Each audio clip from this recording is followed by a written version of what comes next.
welkom. Ek wil julle eers bedank dat julle weer gekom het. Gewoonlik is ons as mens skaam om die eerste keer te kom. En vir die tweede keer en die derde keer dan bly die mense by die huis. So die feit dat julle gekom het sê dat daar hoop is en dat julle vasbyt. En dat dit net nog meer interessanter gaan wees. Kom ons sluit gou eers ons oë.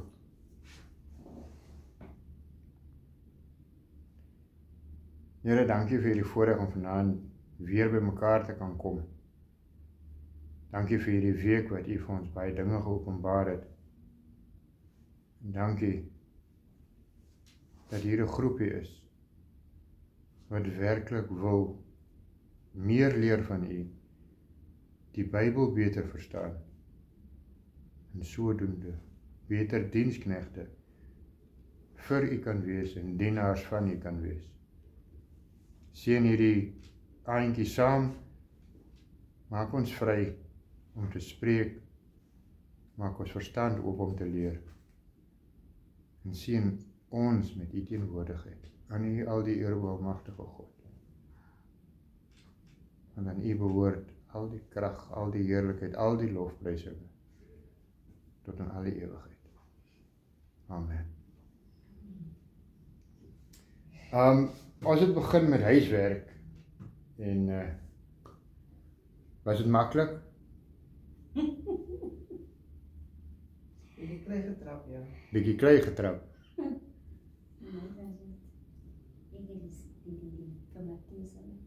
En my ander boekie neergeskryf en dan gaan skool nou die teks lekker. Vir my was dit eintlik 'n bietjie baie maklik. Bietjie maklik. Toe aan die begin het ek 'n bietjie, maar dan vra ek 'n derde en 'n vierde en kyk so sien ek vir my. Is ek reg so of nie? Dan sê hulle nee, ek kan werk, maar hulle het ook nie geweet maar die mense nog nie is. En jy skat. Nee, nog wel. Baie gesukkel. Reggie, was dit maklik? Hy sê dit was maklik. Dit ons ja. Ja? Ek het net vir hom gebly, dis al wat ek gedoen het. Ek het hom mos nie gesê nie, ek het net vir hom gebly. As jy ouma ja. Wat is dit waar dat ek baie. Ek is stom geslaan oor die huiswerk. Jy moet mense vind as waar. Ek het toe ek die heel eerste huiswerk uitwerk, toe het ek gedink aan iets wat baie maklik moet wees, wat mense gou vinnig, want dit moet julle moed gee, dit moet nou nie wees, maar dit is nou 'n bietjie moeilik, dit gaan nou die hele kursus so moeilik wees nie. Maar wat vir my uitgekom het toe ek begin merk is, ek het verlede week gesê, elkeen is geregtig op sy opinie en ons mag verskil. En ons mag verskil en albei kan nog reg wees. En dit het die Here die week kom wys deur die huiswerk. By wiskunde, wat is 1 + 1? 2. So as ek 3 skryf, is dit verkeerd. As ek 3,5 skryf, is dit verkeerd. Enige iets buiten 2 is verkeerd. In Afrikaans, 'n verklein vorm van bal. Wat is die verklein vorm van bal? Balletjie. Dis die enigste antwoord, daar is nie iets anders nie. En dit het die huiswerk vir ons kom uitwys die week, dat by die Here is dit nie so 100% reg en verkeerd nie. Hy het baie vir ons oopgelos vir ons eie interpretasie en vir ons om te groei. So julle sal sien by baie van die antwoorde het ek so 'n vraagtekentjie met oogietjies bygesit. Want toe ek die eerste ene begin deurwerk, toe sien jy maar hoekom is dit verkeerd, omdat dit veronderstel om baie eenvoudig te wees. En toe ek die goeders gaan oplees van elkeen se, toe sien ek maar jy kan hulle regtig omruil.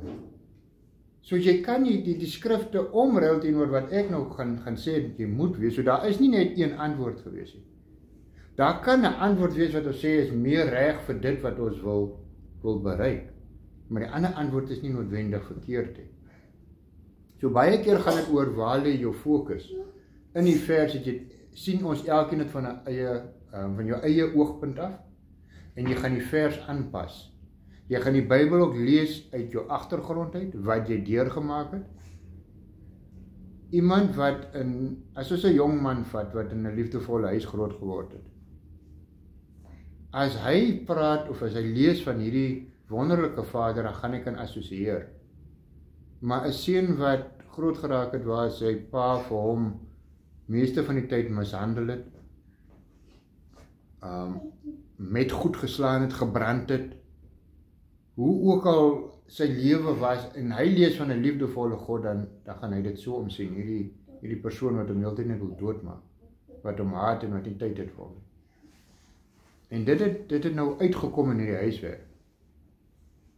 En dis hoekom dit so belangrik is dat, moenie voel, ek is verkeerd as jy verskil van my nie. Sê, hoekom jy 'n ding so sien, en dan gaan kyk ons. Want die huiswerker het vir ons kom uitwys.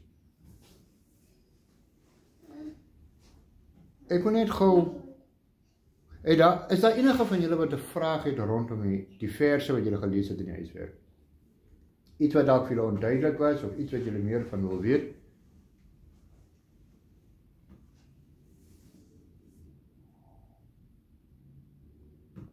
Niemand? Ek wil net gou 'n paar goedjies sê oor die huiswerk. Die eerste 3 verse daar, of gedeeltes van Matteus 4, vers 4, vers 7 en vers 10, is waar Jesus versoek was. En hoe hy die duiwel weerstaan het was deur skrif. Maar so vers wat sê, onderwerp jou aan God, weerstaan die duiwel en sal van jou wegvlug. En die manier hoe jy hom weerstaan is met skrif.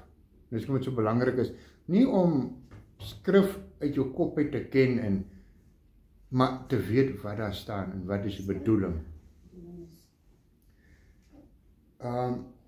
Dan Johannes 8, vers 2 tot 11. Ek wil net gou vir julle ietsie wys daar. Johannes 8 vers 2 tot 11 gaan oor die vrou wat betrap is, waar sy egbreek pleeg, en hulle daar voor Jesus gebring, en Jesus het gesê, maar as jy onskuldig is, gooi dan die eerste klip. Kan julle vir my sê, hoekom het hy so gesê?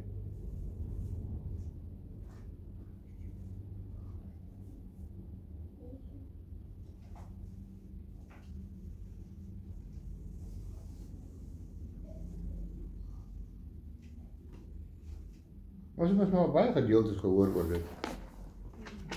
Hoekom sou Jesus dan gesê het, of hoekom het Jesus dan nie skuldig bevind? Kom ek vra die vraag so op. Hoekom het Jesus dan nie gesê, maar gaan stenig aan nie? Jesus het dit hulle is ook maar nie. Ja, maar Jesus weet hulle is ook nie so Okay. Is dit genoeg rede om iemand anders te dan vry te spreek? Kom ons bring dit gou, as 'n pastoor iemand in die gemeente wil aanspreek oor sy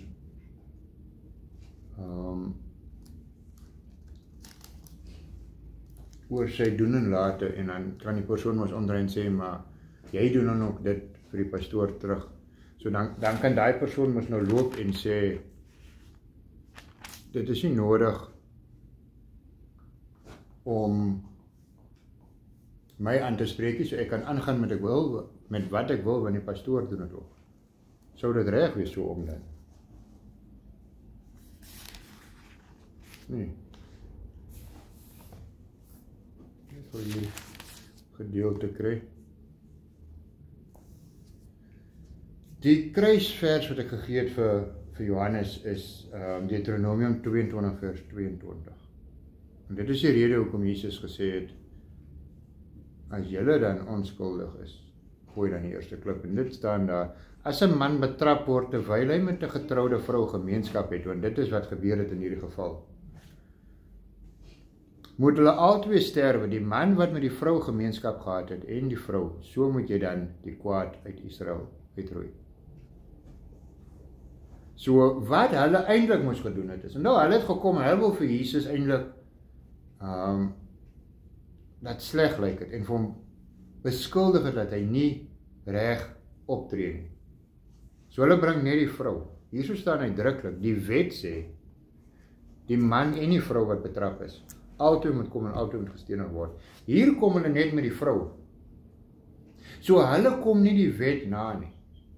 En dis hoekom Jesus gesê, Jesus het daar nie vrygespreek nie. Jesus het daar nie genade betoon nie, niks nie. Hy het net gegaan op die feit dat die wet sê so.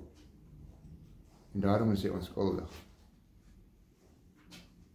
As ons gaan kyk in ons regstelsel, so baie keer word sake uitgegooi, omdat die persoon verkeerdelik gearresteer is.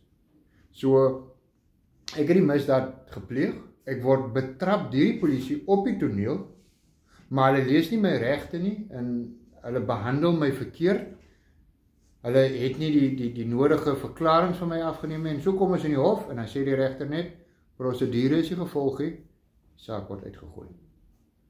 Ek is nie onskuldig bevind nie, ek bly skuldig, ek het gedoen dit waarmee hulle my gevang het, maar soos met hierdie fariseërs het hulle nie die prosedure gevolg nie. En ons moet versigtig wees, wanneer ons praat van die vrou is dan onskuldig bevind, Jesus het daar sonde, nie onskuldig, Jesus het daar sonde vergewe, hy het daar skoon gespreek, hy het net van gesê, gaan en sondig nie meer nie.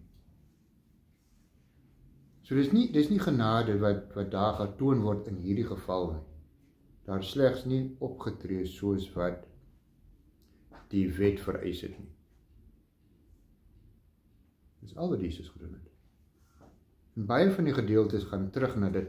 As ons gaan kyk na baie van die goed waar Jesus so onder kruisverhoor geneem word deur die fariseërs en die sadduseërs, was dit gewoonlik gewees oor sulke tegniese goedjies. Dan het ons nog 'n vers daar gehad. Johannes 19, net goed. Matteus 19.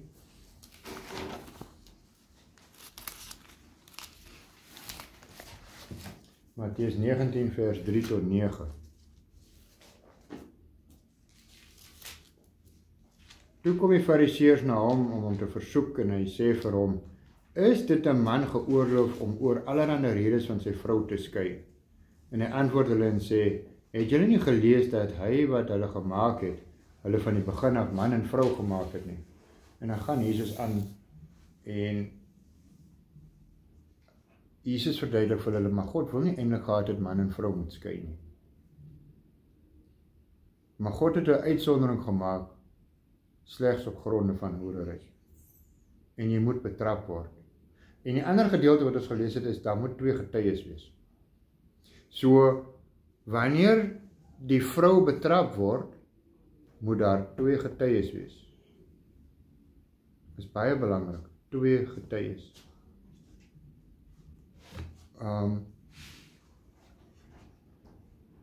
En dan gaan jy jou vrou kan skei, maar jy mag haar nie weer terugvat nie. As jy 'n ander man gevat het, mag jy haar nie weer terugvat nie. En ek dink nie dit is wat deesdae daarmee verkondig word nie. Daar is gevalle waar 'n mens gaan skei, terwille van veiligheid, waar die vrou se lewe dalk in gevaar is, waar daar nie hoerery betrokke is nie. So daar is hierdie uitsonderings en dit waar dit inkom, waar God vir ons as mens hierdie spasie gee, om na 'n saak te gaan kyk van albei kante af. Dis hoekom 'n mens nie moet skinder nie, want skinder is gewoonlik van een getuie af. Ons man skinder mos nooit nie. Ek het nog nooit 'n man gehoor skinder nie. Ons praat net die waarheid. Maar wat gewoonlik gebeur is, wanneer jy in 'n vriendekring kom en iemand vertel iets, dan vertel hy dit net van sy kant af. En daar's nooit ander getuies om te sê maar wat het werklik gebeur nie.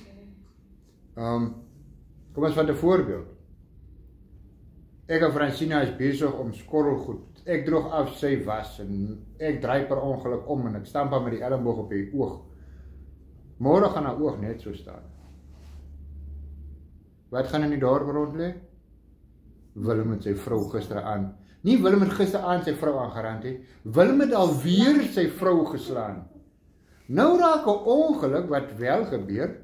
Nou nie soos die mense wat sê hulle loop in die kas vas nie. En dan jy kan sien jy het nie in die kas vasgeloop nie. Maar nou gaan die hele storie uit verband uitgeruk word. En 'n storie loop al buite want niemand het twee getuienis kom aanhoor. So dis gewoon baie gevaarlik om te skinder. Net bloot op daardie beginsel. Is maar net 'n paar goedjies wat ek wil uitlig daar by die huiswerk. So kom ons gaan aan en ons kom gou. Ja, ek sê om toe maak. Net vir hier. Die ander ene oopmaak.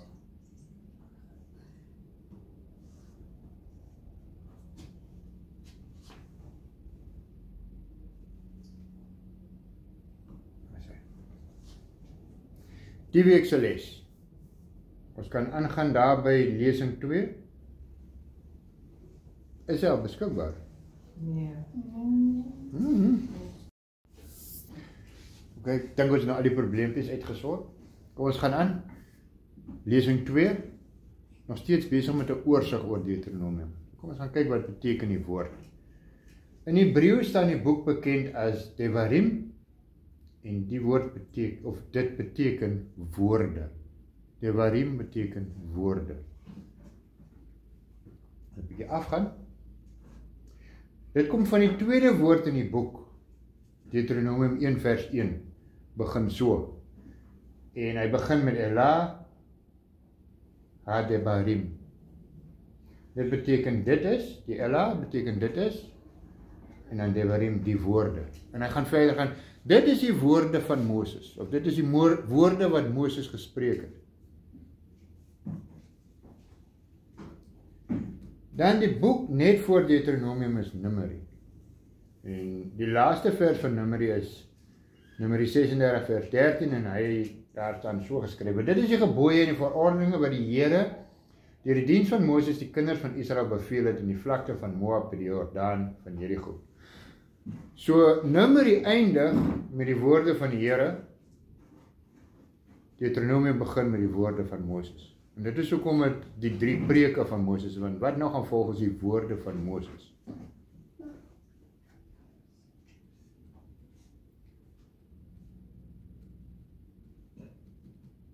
En dan kan ons daar, wat volgens die woorde, Devarim, van daar die naam in Hebreëus. Dan die woord Deuteronomium wat ons gebruik. Nou, ons het nog gesê, in Hebreëus is dit Devarim. Ons sê nie, dis die boek Devarim nie. Ons sê, dis die boek Deuteronomium. Deuteronomium kom van die Grieks af. En nou die grootste gedeelte van die Ou Testament is in Hebreëus geskrywe, en die Nuwe Testament is grootste gedeelte is in Grieks geskrywe. So dit beteken, in Grieks beteken dit 'n afskrif van die wet, of die tweede wet. In Deuteronomium 17 vers 18 is geskrywe. En as hy op die troon van sy koninkryk sit, moet hy vir hom 'n afskrif van hierdie wet in 'n boek skrywe, uit die wat voor die Levitiese priesters lê. So wat die koning, as jy koning geraak het, dan moes jy gegaan het en die priesters moes die Bybel, as ons dit so kan noem van ons kant af, die Bybel vat en hy moes hom oorskrywe, hy moes 'n afskrif van hom maak. Nou, hulle het nie fotostaatmasjiene gehad nie, hulle het nie printers gehad nie, so hulle het ook nie copy en paste nie, hulle moes hom met die hand oorskrywe. En wanneer jy iets met die hand oorskrywe, dan gaan jy die beste onthou. So 'n koning moes eintlik die hele wetboek gaan leer het. So die eerste 5 boeke van Moses, dit moes hy oorgeskryf het. Hy moes Genesis, Exodus, Leviticus, Numeri en Deuteronomium moes hy gaan sit en oorskryf het. Nie een van ons, dink ek, het dit al gedoen het. As jy koning geraak het uit het, moes jy dit oorgeskryf het, sodat jy 'n afskrif op by jou kan hê. En van daardie woord wat hulle dan gebruik, Deuteronomium is die tweede wet. Dan die afskrif van die wet, waar die Septuagint, dit is maar net die Griekse vertaling van die Bybel. Die woord Deuteronomium kry teenoor die Hebreëse Devarim. Deutero beteken tweede, nomos beteken wet. En dan ons nou maar net vir ons Afrikaanse taal bietjie aangepas na Deuteronomium toe. So in Grieks praat ons van die tweede wet, of 'n afskrif van hom, en dan Devarim, die woorde. En hier is die einde van ons tweede lesing gekom. Laaste maar nie die minste nie, huiswerk. Julle gaan sien, die huiswerk vir die week is presies dieselfde. Weer gedeeltes uit die Nuwe Testament en weer uit Deuteronomium. Maar die keer gaan ons kyk, ons het verlede week sy huiswerk het gaan kyk, wat het Jesus gespreek, wat ons in die Ou Testament kry. So nou is die vraag, is dit nou net Jesus wat verwys het na die Ou Testament toe? En dan gaan kyk ons na die apostels. Het die apostels ook, die disippels, ook verwys na die Ou Testament toe? So die skrifgedeeltes daar gaan weer wees wat Paulus of Petrus of wie ook al daar gelys word dan in die Ou Testament aanhaal. En hopelik gaan dit dan makliker wees die week as verlede week.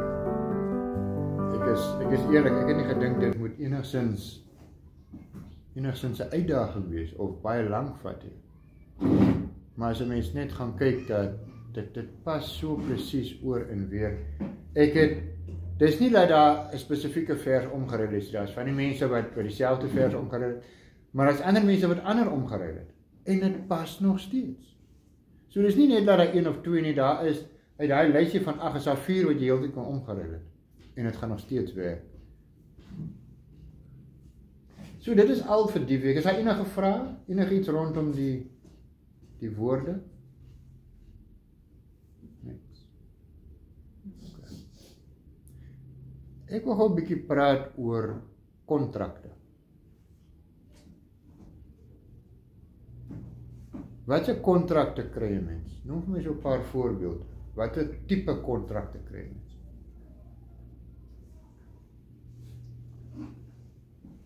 Huwelikskontrak, huwelikskontrak, Huiskontrak, werkskontrak, huwelikskontrak, nog? Werkskontrak, is daar nog iets?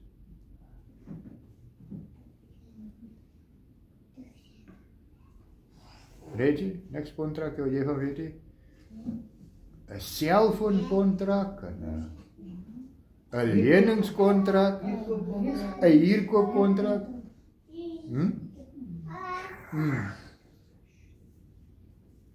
Nog iets? Hoekom is daar 'n kontrak?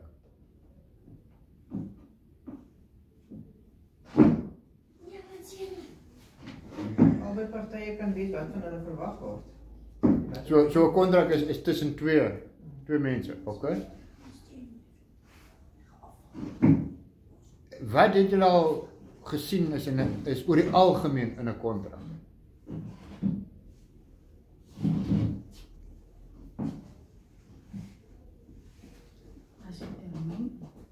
'n termyn of 'n tydperk? Okay.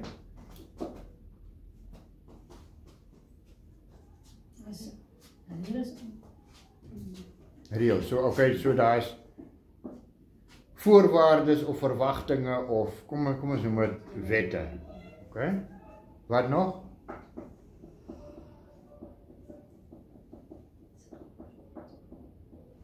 Albei se besonderhede is daar sodat hulle weet wie is in die kontrak van hulle. Okay, so die twee partye word ook genoem in die kontrak of in die ooreenkoms wat jy dit ook al wil noem. Nog ietsie?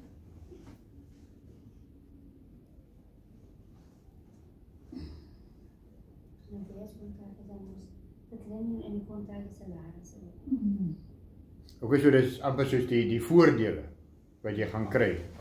Ek noem nou ons gesels met so ja, so jou salaris is mos wat jy gaan uitkry. Jy moet nou die reëls, so ek moet die reëls nakom en dan is hier mos net iets wat ek uitkry. Wat gebeur as ek nie die reëls nakom nie? Ek gaan dit betaal raak, of daar gaan nagevolge wees. Oh. Wat kom nog in 'n kontrak?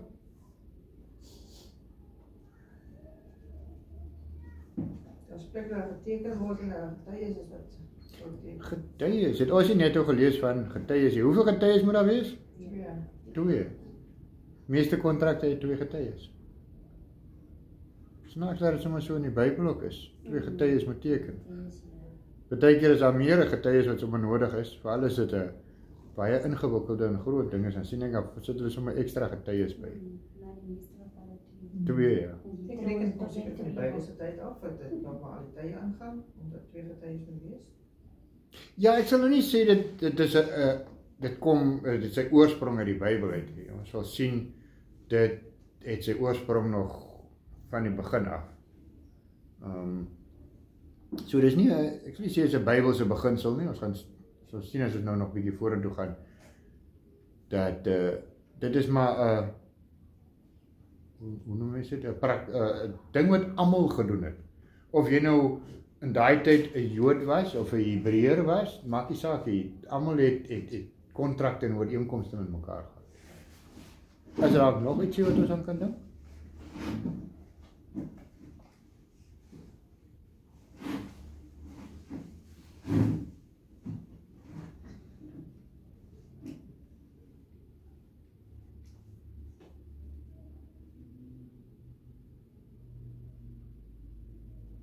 Ek kan ene noem, 'n plek.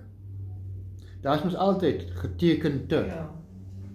So ons het name, die partye, sover het ons daar so, ons het die voorwaardes, ons het die nagevolge, ons het wat het ons nog, die voordele het ons nog genoem. Die getuies het ons genoem.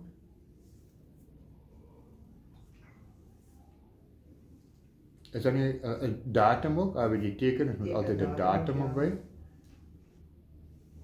En ons het nog gesê daar is klomp verskillende tipes kontrakte.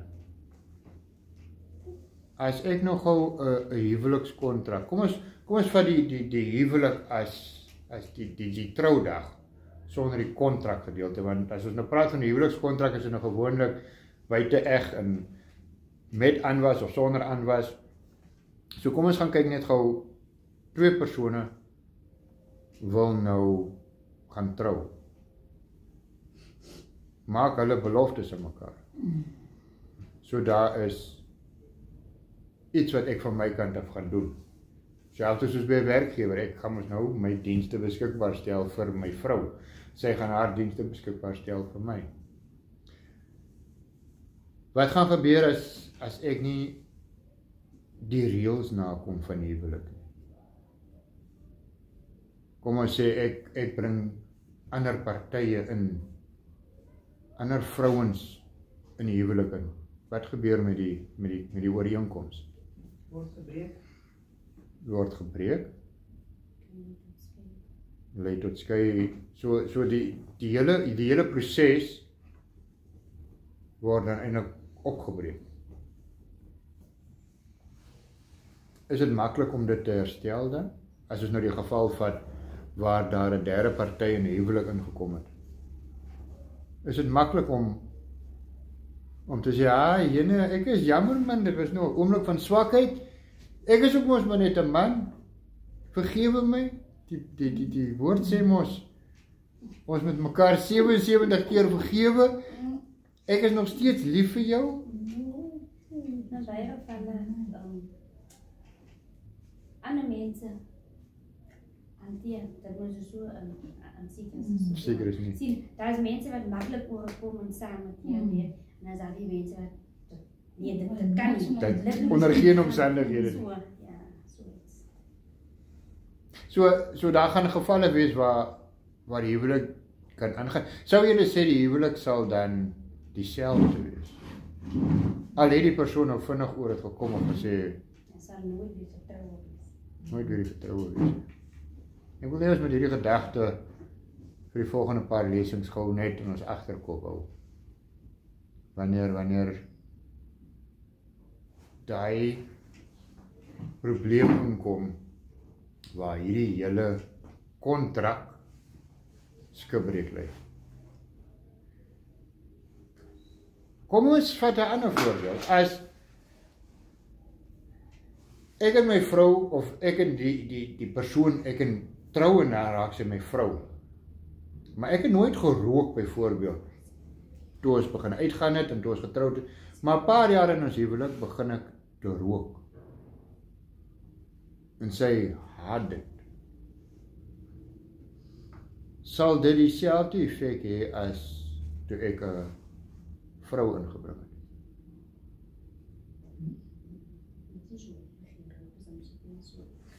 Nie so erg nie. Is erg. Ek sê is erg. So ons sê nou klaar, daar gaan nou grade wees van oortredings. Die een is bietjie meer erg as die ander ene. Of sy, nie meer erg nie, maar sy nagevolge wat hy het, gaan minder erg wees as daai. Jy gaan dalk nou 'n koue skouer kry, sy wil nou nie saans langs my lê nie, want my asem stink, ek gaan nie my swinkies kry as ek by die huis kom nie. Dis mos nou so, dit ja. Ja, so, daar gaan gevolge wees, maar dit gaan nie die huwelik opbreek nie. En dan nog 'n gedagte. Ek weet Francina het dit altyd, sy het dit altyd gedoen. Toe ek gewerk het en sy was heeldag by die huis, as ek instap by die huis, of my koffie daar gestaan, of die ketel was besig om te kook. En dan het ek my koffie gekry, en ons het net aangegaan. Dit was daar gewees. Nou, wanneer ons nou gaan kyk na 'n geval waar ons is nou niet in die huwelik, en sy wil my die eerste aan wat ek van die werk afkom, wil sy my bederf met koffie. En sy gooi vir my 1 suiker in my koffie, en ek vat die eerste sluk, en ek gooi die koffie terug haar teen haar uit, en ek sê, maar die goed is bitter. Wat moet sy doen om te keer dat dit nie môre aan weer gebeur het? Vrou verseker moet jy daar aangooi. So die feit dat jy navraag gaan doen oor waarvan die ander persoon hou, gaan dan veroorsaak dat jy nou nie môre aan weer dieselfde. Want wat baie keer gebeur is, ek het vanaand van koffie gemaak, hy het 'n gasket geblaas oor dit bitter koffie was is 1 suiker. Ek het nie geweet nie, want my pa het altyd 1 suiker gedrink, so ek gooi vir my man 1 suiker in. Dis my rede gewees. En nou kom hy, en hy is baie ongelukkig, hy wil nie eens meer met my praat nie oor ek vir hom bitter koffie gee. So wat gaan ek nou môre aan doen? Môre aan gaan ek 5 suiker ingooi. Want hy het gesê dis bitter. Nou kom hy môre aan by die huis, nou is hy weer kwaad, want dis nou weer te soet. Jy gaan nou vir my suiker gee, en ja, en nou weer sê jy, ek is nou sleg. Ek is nou nie goed genoeg vir my man om hom koffie te maak nie. Maar nog steeds het jy nie gevra nie. Dan kry jy 'n ander vrou wat net gaan sê, wel, jy het gister 'n probleem met my koffie gehad, dan moet jy maar vir jouself maak. Ja, maak vir jouself, so ek kan nie nou weer vir jou maak nie. Ja, ja, ek weet sy sal so sê. Maar vir jouself maak dan, as jy dan nog nie tevrede is met myne nie. Dit is wat ons baie keer doen met die Here ook. Ons wil met 'n toebybel aanneem wat die Here wil hê. Maar ons wil hom nooit vra nie. En gewoonlik staan dit hier. En iemand wat te bang is om iets te doen, gaan nooit die vrymoedigheid hê dat die Here hom kan brei nie en kan vorm nie. So jy moet bereid wees om foute te maak. Ek kan eerlik van my grootste vrees is, soos wat ek hier staan, wanneer ek enige 'n preek moet doen, of soos hierdie lesse, dat ek per ongeluk iets verkeerd gaan sê. Is vir my 'n groot vrees. Want iemand anders kan dit vat en hy kan dit heeltemal verdraai en hy gaan leef daar buite verkeerd omdat ek het vir hom geleer het. Maar al hoe ons by 'n punt gekom is, ek moet die koffie maak, hier is die koffie. En as ek sien dit werk nie, dan moet ek gaan vra, Here, wys my gou hoe. Wys my gou. En hy gaan gewoonlik vir jou in daai week wys in die lesse. En wat so wonderlik is, die Here gaan met hierdie lesing vir elkeen van ons iets anders te leer. En dit het hy bewys deur die huiswerk. Want jy gaan 2 ander verse by mekaar sit wat vir jou unieke les gaan gee. My taak is om dit net neer te sit vir jou. Jou taak is om te vat en te kyk wat leer God jou. Ek kan jou absoluut niks leer nie. Al wat ek jou kan leer is die basiese goedjies, maar wanneer jy op jou eie deur die Heilige Gees versies by mekaar begin sit, kry jy jou eie verhaal, jou eie les, jou eie lering, en jy word gevorm soos die Here vir jou op jou pad wil hê. Toe ons die huiswerk begin het, was ons doel gewees, ek wil net alles reg hê. En ek wil hê, van nou af, moet dit nooit ons doel wees nie. Ons laat ons kinders skool toe gaan, en sy enigste doel voor oë is om 'n sekere persentasie in sy matriekjaar te bereik, sodat hy kan universiteit toe gaan, of hoe ook al. En ek is self skuldig aan. Ons sal 'n kind druk op wiskunde punte, maar hy wil byvoorbeeld 'n kunstenaar word. Hy gaan 'n kunstenaar word wat wiskunde vir hom absoluut, hy wil nie syfertjies daar teken nie, hy wil nie somme doen op die doek wat hy verf nie. En ons is geneig om hulle daarteen te meet. Ons sê vir kinders, hulle is dom, hulle is sleg, hulle weet nie, hulle kan nie lees nie. Maar sekere kinders gaan nooit nodig hê om te lees nie, want hy gaan net met sy hande werk.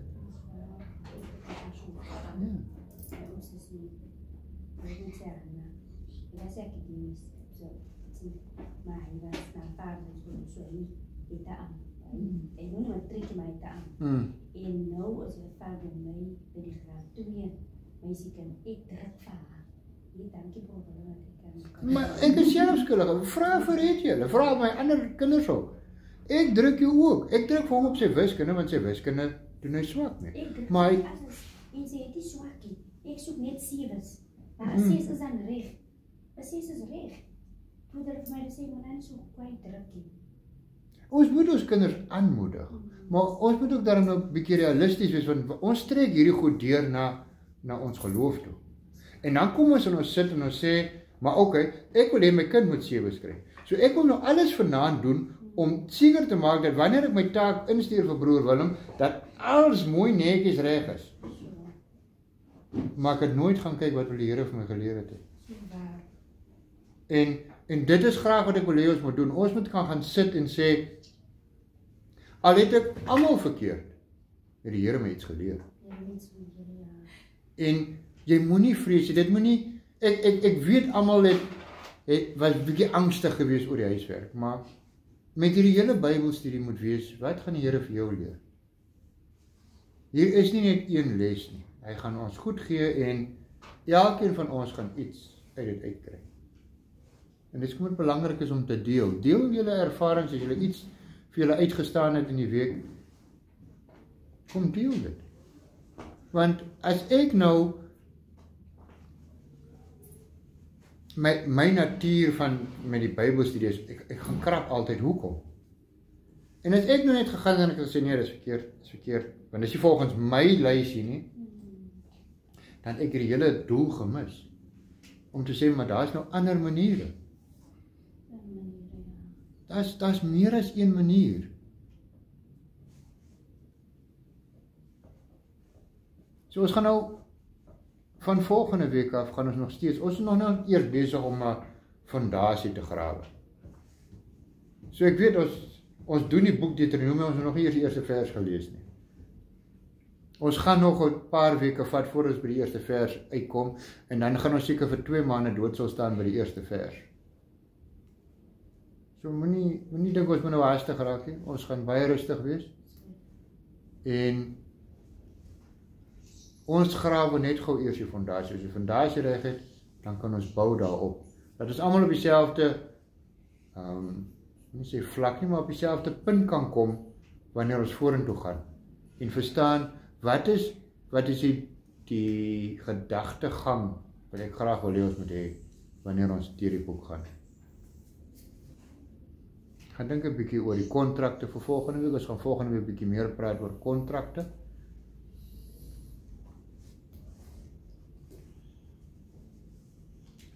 En dan doen ons weer die huiswerk asseblief. Né? Ja, jy ook. En dan hoop ek volgende week is almal weer hierso. Want as julle nie kom nie, dan het ek nog steeds geleer. Ek gaan net aan. Ja. Ek is net hier om te deel dit wat ek geleer het. En al wat ek hoef te doen is dit net daar te gee. Kom ons gaan kyk gou na die huiswerk.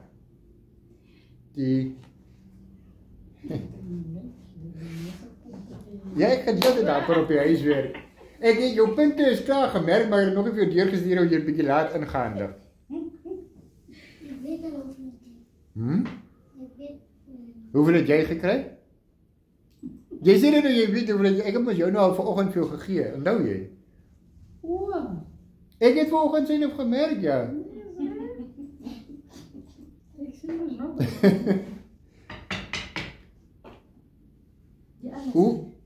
Hoe baie van julle het die vorige week, voordat ek huiswerk gegee het, so in diepte gaan krap in hulle Bybel?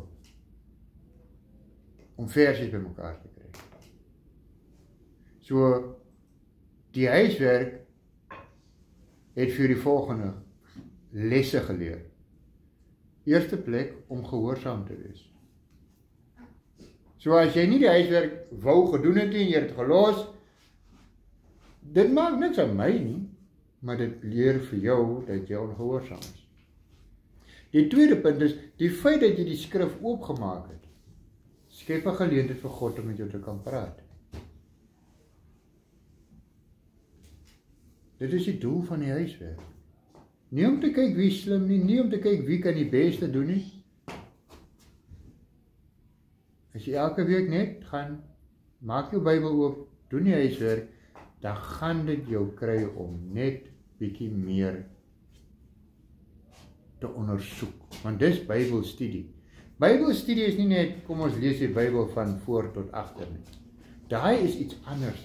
Daai is jou devotional tyd met die Here. Bybelstudie is waar ons gaan sit en ons gaan die goeders met mekaar uitredeneer en ons gaan kyk na wat het daar gestaan, wat het hulle bedoel. Sodat wanneer jy in die vervolg gaan sit en jy lees dit van voor tot agter, dan het jy 'n heel ander prentjie. Maar dankie, wees trots op julleself, want julle bied die Here 'n kans om te werk in jou lewe. Alle voorspoed, alle seën, mag hierdie week nog meer wonderliker wees vir elkeen van julle. Genade en vrede.